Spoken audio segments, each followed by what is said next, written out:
When we talk about India's space dreams, the Gaganyaan, moon missions, Mars, and private startups, one question becomes really important. Does the budget actually support these ambitions? In the Union Budget 2026, the government claims that it is pushing India towards becoming a global space superpower. But if we look closely at the numbers, policies, and what the industry is actually asking for, did the space sector really get what it needed?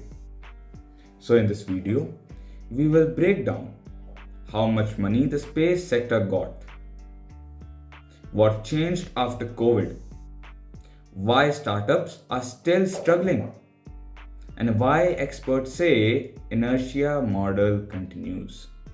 So let's dive in.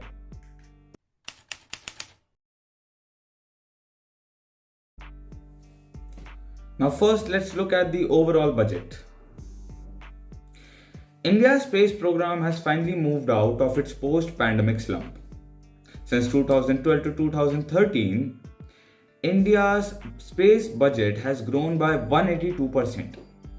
Now that sounds massive, but here's the catch.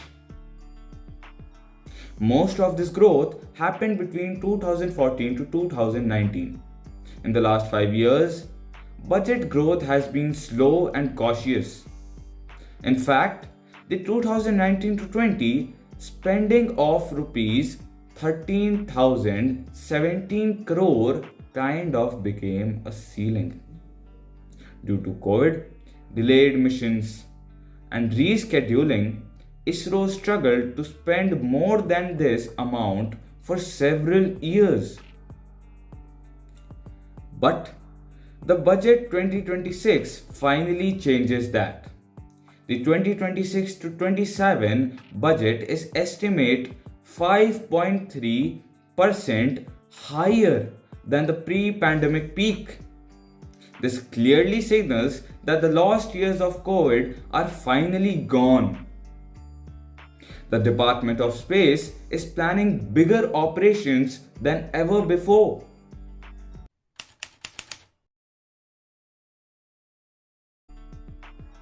There's another important detail most people miss.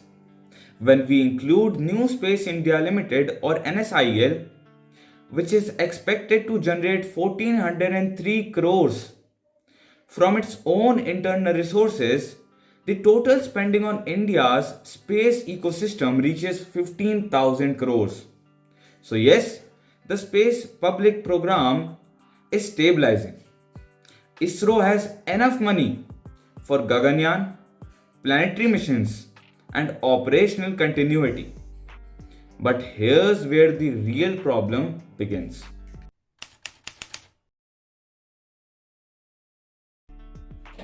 The government often talks about privatization or opening space to startups.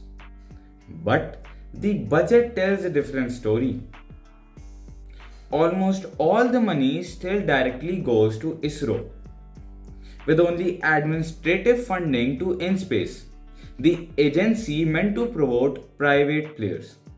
Industry bodies like Satcom Industry Association India and Indian Space Association had made very clear demands before the budget. Their biggest request was a productive linked incentive or a PLI scheme for space grade manufacturing, just like what transformed India's mobile phone industry. They also asked for GST rationalization to reduce entry barriers. But Budget 2026 is completely silent on both. No PLI scheme, no dedicated space fund, no serious financial empowerment of InSpace.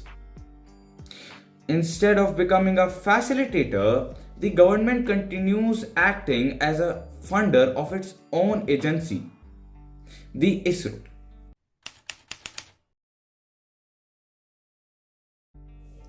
Now, one of the biggest pain points for private space companies is GST.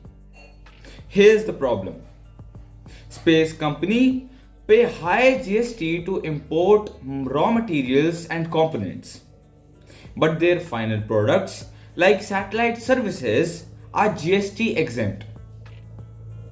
This means that they cannot claim refunds, and as a result, a hidden 18% tax is applied on manufacturing.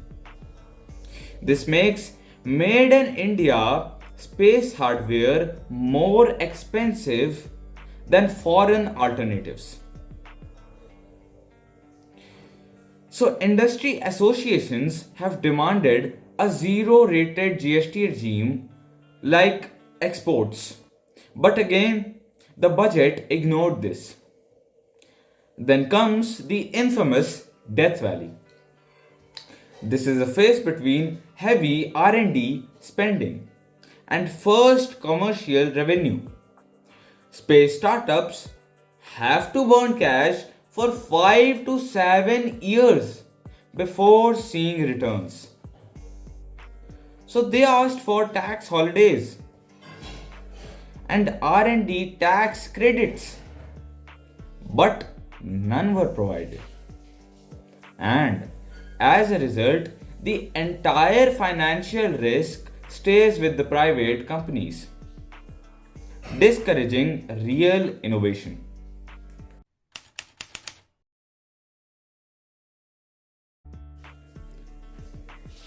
Perhaps the most damaging omission in Budget 2026 was that the government refused to classify space as a critical infrastructure.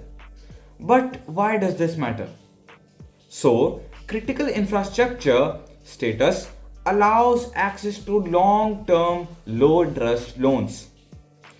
ISPA estimates that this could reduce the cost of capital by 2 to 3%. Now, the difference can decide a launch pad was built, a ground station survives, or a startup shuts down. Today, Indian startups borrow 10 to 12% interest. Meanwhile, global competitors like SpaceX, Blue Origin, Ariane Space access cheaper venture debt or state backed financing. India currently holds 3% of the global space market with a target of 10% by 2030. Without infrastructural support, the goal looks extremely ambitious.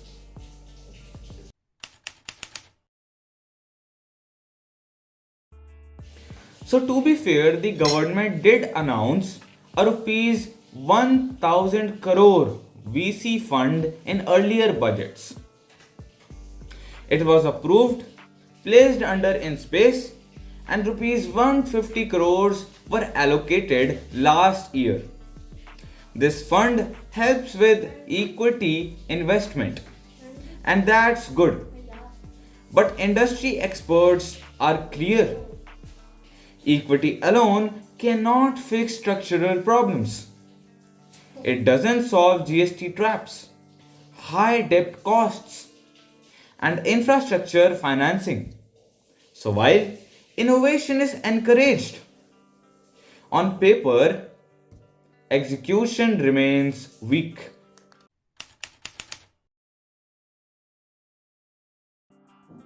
Now, what does the budget 2026 really tell us?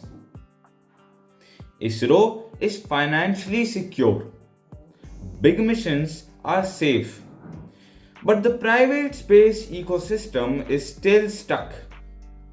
The government has opened the door legally, but financially, the path is still blocked. Without serious reforms, private firms will remain second grade suppliers, not true innovators. As one industry expert bluntly put it, this year again, the inertia model will continue.